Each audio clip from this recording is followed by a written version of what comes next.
पाणी अगदी डोक्याच्या वर गेले. आता आता मला फैसला करायचाच आहे. बघा कशाचा फैसला, कशाचा फैसला करणार आहेस तू?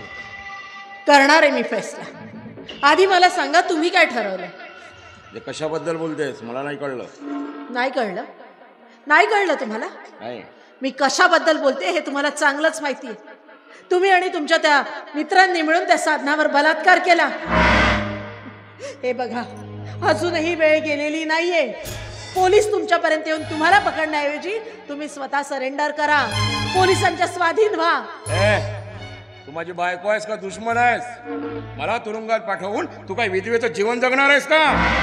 हे तुला माहित नाही, काल रात्री विशालचा खून झालाय, त्या अगोदर माझा मित्र चंपक याचा सुद्धा खून झालाय, आणि आता मला गुन्हा कबूल करून तुरुंगात जायला सांगतेस काय? तुमच्या भल्यासाठी सांगते हे सगळं. आणि तुम्हालाही चांगलंच माहिती आहे की कपाळावर कुंकू आणि गळ्यात मंगळसूत्र घातलं म्हणजे कोणतीही स्त्री सुहागन होत नसते. तुमच्याशी लग्न केलं त्या दिवसापासून आजपर्यंत फक्त आणि फक्त विधवेचं जीवन जगते. हात खाली घ्या, खाली घ्या तो हात. माझ्यावर हात उगारण्याचा अधिकार तुम्ही केव्हाच गमावून बसला. म्हणजे तुझा काय निर्णय आहे, काय म्हणणं आहे तुझं? आणि एक गोष्ट लक्षात ठेवायची, मी गुन्हा कबूल करणार नाही, कारण साधनाच्या प्रकरणात माझा काहीही दोष नाहीये किंवा हात नाहीये. किती खोटं बोलणार तुम्ही, किती खोटं बोलणार? मला आणखी तुम्ही अंधारात नाही ठेवू शकत नागनाथ. मला सगळं कळलंय तुमच्याबद्दल. त्या चंदानी सगळं सांगितलंय मला. ती चंदा बोलते ते खोटं आहे. अरे अरे तिच्या उदरात तुमचं बाळ वाढतंय. म्हणजे ते एका कोठ्यावरच्या वेश्येवर तुझा विश्वास आहे, पण आपल्या नवऱ्यावर विश्वास नाही आहे का? विश्वास खूप खूप मोठा शब्द आहे हो, विश्वास. मी तुमच्यावर विश्वास ठेवावा असं कधीतरी कोणतं तरी काम केलंय का तुम्ही? अरे स्वतःच्या स्वार्थासाठी माझ्याशी खोटं खोटं वागलात तुम्ही, आणि मी तुमच्यावर ठेवलेल्या विश्वासाचा नेहमी खूनच करत आला. फक्त विश्वासघात आणि विश्वासघात केलाय तुम्ही माझा. मला तर एका प्रश्नाचं उत्तरच मिळत नाहीये की तुम्हाला जर माझ्यासोबत संसार नव्हताच करायचा तर का केलं माझ्याशी लग्न? मी तुला हजारदा सांगितलंय, माझी इच्छा नसताना सुद्धा तुझ्या बापाने आणि माझ्या बापाने मिळून तुला माझ्या गळ्यात बांधली आहे, आणि लग्न झाल्यानंतर ही सगळी प्रॉपर्टी तुझ्या नावाने केली. हो, मामाजींनी ही सगळी प्रॉपर्टी माझ्या नावावर केली, कारण आपल्या लेकाचे सगळे अवगुण ठाऊक होते बाबांना. म्हणजे तुला काय म्हणायचं? मला हे म्हणायचंय की बाप जाद्यांची ही सगळी प्रॉपर्टी तुम्ही वाम मार्गात उधळून द्याल याची खात्री होती बाबांना. तुला असं म्हणायचं आहे की मी लोफर आहे, वाईट आहे, वाममार्गी आहे? हे सगळं मला माझ्या तोंडाने म्हणायची काही गरज वाटत नाही. जे काही आहे ते सगळं तुमचं तुम्हालाच ठाऊक आहे. हे बघा मी तुम्हाला शेवटचं समजवतेय. तुमचे ते 2 मित्र मारले गेलेत, आणि आता शंकेची सुई तुमच्याकडे बोट दाखवते. म्हणजे ते माझे 2 मित्र मारले गेले म्हणून मी काय घाबरून जाणार? हा, गुन्हा कबूल करणार नाही? हा नागनाथ काही कच्च्या दिलाचा माणूस नाही आहे, आणि बेसावधही नाही आहे, कळलं? तुम्हाला कितीही समजावून काहीच उपयोग नाही. तुमच्याशी बोलणं म्हणजे दगडावर स्वतःचं डोकं आपटण्यासारखं आहे. तुम्ही त्या साधनावर बलात्कार केला, त्या चंदाचं आयुष्य उद्ध्वस्त केलं, रणजितला बर्बाद केलं. एक गोष्ट लक्षात ठेवा नागनाथ, त्या सगळ्यांची हाय तुम्हाला सुखाने जगू देणार नाही. खबरदार, खबरदार. अरे माझ्या घरात राहून मलाच उपदेश देतेस. आणि एक गोष्ट लक्षात ठेवायचं, कुणी माझं काही वाकडा करू शकणार नाहीये, कळलं? काय म्हणालात तुम्ही?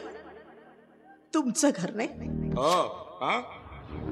म्हणजे मी या घरात लग्न करून आले तरी हे घर माझं नाही होऊ शकलं. तुमचं घर आहे ना नागनाथ? ठीक आहे, फक्त 1 मिनिट थांबा, मी आलेच.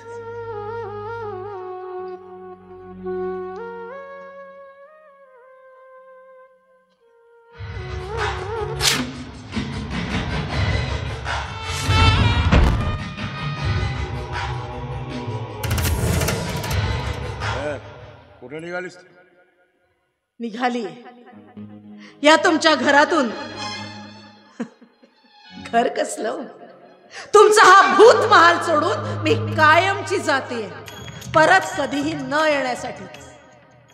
ठीक आहे, पण एक गोष्ट लक्षात ठेवायचं, तू इथून जात आहेस खरी, पण बाहेर गेल्यानंतर नवरा सोडून आलेली बाई समजून हा समाज जर तुला टोमणे मारेल ना, आणि त्या टोमण्यांना त्रासून जर परत तू माझ्या घरात वापस आलीस तर मी तुला धक्के मारून घराच्या बाहेर काढणार, कळलं? भ्रमात जगू नका नागनाथ, स्वप्नातून जागे व्हा. मी हे घर सोडून जाते ते कायमची, आणि मला ती लाचार स्त्री समजू नका की जिचं नवऱ्याशिवाय पान देखील हालत नाही. तुम्ही नवरेपणाचा अधिकार केव्हाचाच गमावलाय, आणि आज ही रूपा मी स्वतः तुम्हाला माझ्या आयुष्यातून कायमची बेदखल करते, आणि इथून गेल्यानंतर लगेच तुम्हाला घटस्फोट देखील देणार आहे. तेव्हा मी परत येण्याची स्वप्न बघूच नका, कळलं? एक मिनिट रूपा मॅडम, आता तू मला घटस्फोट देणारच आहेस, पण मी सुद्धा तुला घटस्फोट द्यायला तयार आहे. माझ्या घटस्फोटाचे कागद तुझ्यापर्यंत पोहोचून जातील, पण घटस्फोट देण्या अगोदर तुला एक काम करायचं. ही फाईल आहे, याच्यात प्रॉपर्टीचे कागदपत्र आहेत, आणि इथे एक संमती पत्र आहे, त्यात लिहिलंय की मी माझी सारी प्रॉपर्टी माझे पती मिस्टर नागनाथ यांच्या स्वाधीन करीत आहे. पण आता मला माहित आहे ही प्रॉपर्टी तू माझ्या नावानं कधीच करून देणार नाही.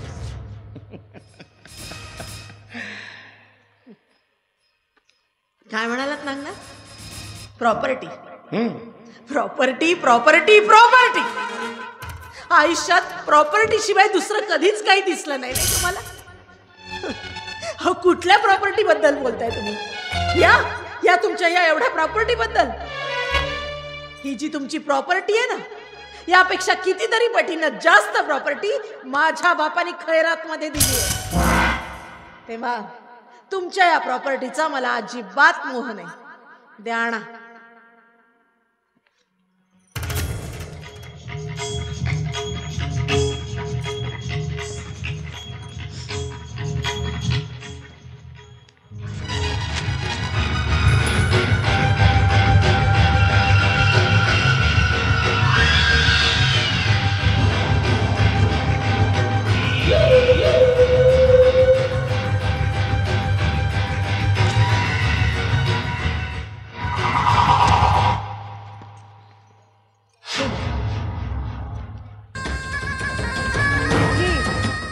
ही तुमची प्रॉपर्टी, तुमची संपत्ती, तुमचा पैसा, तुम्हाला लखलाभ.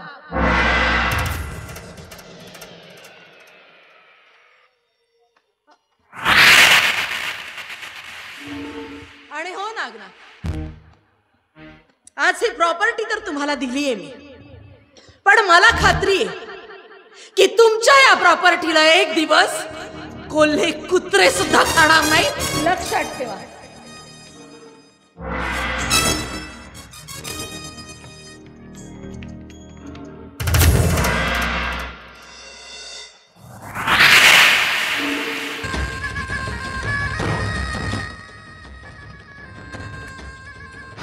रूपा मॅडम, हेच तर हवं होतंय मला, ज्याच्यासाठी मी आजपर्यंत तडपत होतो ना, तेच काम मला करायचं होतं, आणि तू ते स्वखुशीनं केलंस.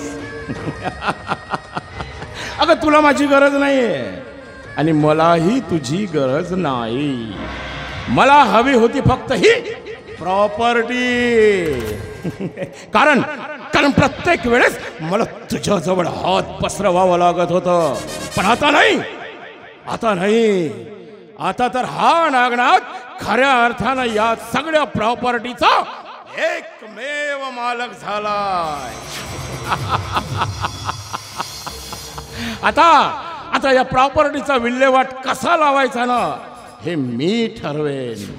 या प्रॉपर्टीतला पैसा कुठे खर्च करायचा तो हा नागनाथ ठरवेल.